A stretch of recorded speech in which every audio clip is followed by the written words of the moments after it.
Now then, Ross, this is going to be, I think, fun. It's a bit of a sort of step to the side of what we usually do. Yep. This is sort of a direct head-to-head comparison of two sort of everyday, quote-unquote, bog standard supermarket whiskey. Some of two of the biggest brands in blended whiskey. Yeah. One very famous and popular here in Scotland. Yep. And one really popular and famous anywhere apart from the UK, really. Chivas Regal 12 Road, primarily the kind of export markets. Most popular whiskey in Spain and most of South America. Yeah, a lot of Latin America. I think they love their Chivas. Yeah. But two fairly kind of just classic standard blends. Yeah. In terms of taste, what are we expecting? We're expecting non-offensive, safe, consistent product here. Yeah. They want to welcome people to whiskey, and then they also want to be the daily sipper. When I think of famous grouse, I think of the old whiskey drinker in every pub in Scotland. Yeah. That's kind of their home from home whiskey, I suppose. And it's got a good story behind Grouse and the distillery they uses and so on and so forth. Like, what's your experiences with famous Grouse? Good in general. Obviously, Grouse is owned by Edrington. I think it's easy, maybe kind of optimistic to assume, it'll be a blend of Macallan and Highland Park. But the reality is, it's probably going to be a lot of Glenturret in there. Probably a little young Glenturret with predominantly grain whiskey in there as well. But it's, my impression is it's often got a slight sherry influence. I don't know if that's Macallan edge to it perhaps, but it's Grouse is Grouse. You sort of know what you're getting. It's not it's not got any off notes. It just if you're in the mood for whiskey, it's a whiskey. I think that's the job. It really is an icon for Scottish whiskey. A lot of people will start with this before they move into malt whiskey. Famous Grouse, the Glenturret experience and Creef was kind of a thing that ran alongside each other for a long time. So it's got well-known old distilleries that have been involved in it for a long time. And it's probably why a lot of people became fans 40 years ago and still drink it today. I do imagine it as being that kind of the old man in a pub with a half pint of lager and a big one of these. And I remember first getting into whiskey, famous Grouse was like, this is what Scottish people drink. Yeah. And I remember the fact about Bell's blended whiskey was like, it's the best selling whiskey in England. Yeah. And I was like, that's not going to be a selling point in Scotland. Whereas Grouse, obviously, they've got their association with Scottish rugby and all these different things. So I feel they've positioned themselves very well to be like, the Scottish person's Scotch whiskey. It's been a big part of that market for people who will become big whiskey drinkers within Scotland. Obviously, we're a small market for Scotch whiskey, although we make it, but that's always been the dram that I think of. Whereas Chivas, I love the portfolio of whiskey that Pernod Ricard Chivas own. Like, their Speyside whiskies, a lot of these distilleries you can't visit, but I love the spirit. Glenbergie, Milton Duff, Strathisla, like amazing spirit. Obviously this is predominantly grain as well, but always been, in my mind, slightly sweeter, more Speyside leaning style blend. Also generally quite light and fresh, so it works in these hotter climates as well. And both also there for mixing and not taking too seriously. Yeah, I feel like these two as a head-to-head perhaps is slightly unfair. Because this is 12 years old, Chivas has got an advantage in that sense, that it's had at least a minimum of 12 years maturing in oak casks. That applies to both the grain and the malt components. Grouse, all we know is at least 3 years old. Yeah, that's true. I think it will be interesting to have them side by side, but probably not a fair competition, as you say. They're both worth shouting about. Let's have a little smell and taste of both of them, see what we think. But Chivas is not something I've had neat, I don't think. Just a Chivas 12. The Royal Salutes are kind of very popular Royal here. Salute it's an underrated dram. They're 21-year-olds that, used to come in the sort of ceramic flagons. They were a stunning dram. Yeah. Really, really good, really well-rounded, bags of flavour. I think that and like your Ballantine's kind of 17 were the kind of premium blends that you could get in the UK for a while, which people who were probably drinking Grouse day to day were like, I'll treat myself to... upgrade to a... I also think there's probably a generation, I've certainly met people who have this opinion that they've always drank blended whiskey and aren't that interested in single malt whiskey. They think it's a little bit too strong, too powerful. Maybe they don't like much peat in a dram, so they're nervous about what whiskies have what influences.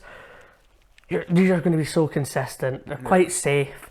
And I think that if you're somebody who doesn't take whiskey too seriously, which is probably the best way to enjoy it, and you just want to sit with a glass of ice and lemonade or Coca-Cola or whatever you want, both of these will work for those markets. Yeah. What's the nose of famous grouse? No, it's totally fine. I think it's a struggle. I'd be interested to see if there's anything that you pick out as distinctive. I think it smells like whiskey.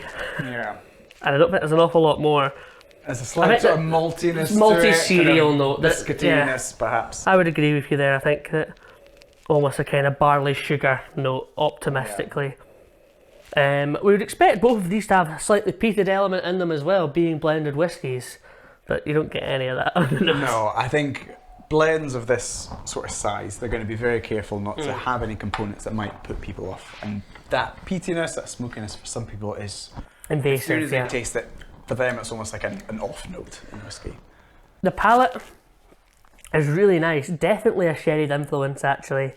I've just noticed in the bottle it says that the malts they use are in hand-picked sherry casks. Now, of course, that's great marketing to say that they're hand-picked, but there is. What does that mean? Yeah, not picked by robots.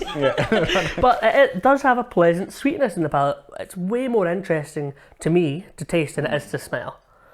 The finish is very short, which I think is as you'd expect. It's kind of there and it's pleasant, and it's before you know it's gone. I totally get it. Yeah. I get why Grouse is what it is, and I think they captured the market before anybody else done it, and they made a consistent product that nobody can get upset about. Yeah. So they've done a good job.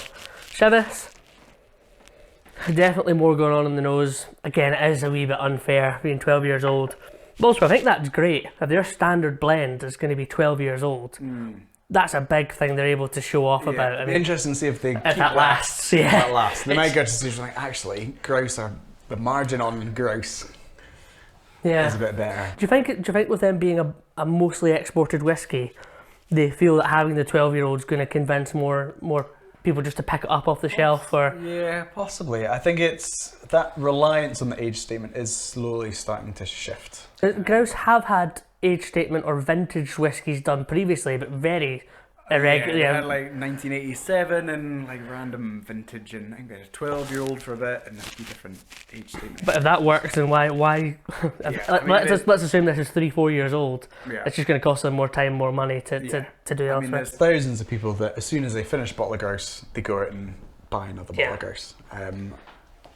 It's the one that you go into your local pub and they've got a big 2-litre bottle upside down on the optic, and it's just, and people will come in and they'll ask for. It's got a pleasant sweetness to it. I think there's a really nice sweetness on the nose. I've not tried it yet, but it has more on it.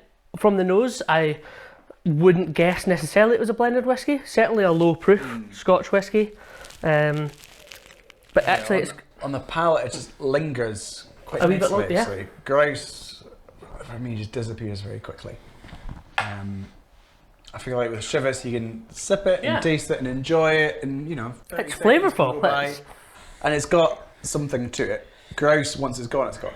And this might sound a bit strange, but when you're drinking the Chivas, you know you're drinking a whiskey. Is it 40% or 40%? Yeah, both 40%. It gives the impression of being maybe 43% or just a wee bit more oomph, a wee bit more impact and personality. I think that's the first time I've had it neat, I think. I think it's a really impressive blend for less than £30 in the supermarket. Yeah, I'd say if you're split between the two, if that, £8 difference, whatever, is going to make a difference, Grouse is fine. It does the job. I think if, difference between a £20 whiskey and a £25 whiskey, if that's not an issue, I'd say it's worth it to upgrade to the shelf. I would say if you are getting new to whiskey and you're going to drink whiskey and you're going to mix it, this is the perfect product for the perfect price point.